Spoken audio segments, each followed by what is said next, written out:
Et dans l'actualité en Suisse, Fribourg, en ville de Fribourg, de vives turbulences secouent la majorité de gauche au pouvoir. En cause, la décision des Verts de faire cavalier seul lors des élections communales de mars prochain. Conséquence, sans alliance de gauche, les chrétiens sociaux risquent de perdre leur siège à l'exécutif. Fabrice Godiano. Depuis les dernières élections fédérales, la percée des écologistes a changé la donne de la gauche pour les élections communales du printemps.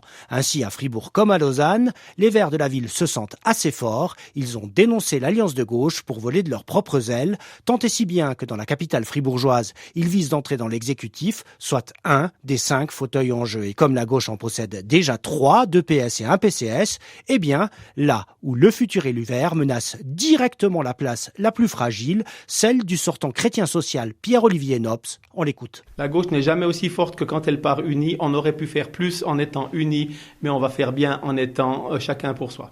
Il n'empêche, la gauche n'a jamais été aussi forte que quand elle part unie. Pourquoi changer une formule qui gagne ? Il faudrait le demander aux directions des autres partis. Vous avez raison, la gauche est meilleure et quand elle travaille de manière solidaire. On aurait pu faire plus pour les citoyennes et les citoyens si on était parti de manière solidaire, mais on peut faire beaucoup en partant de manière volontariste, chacun de notre côté.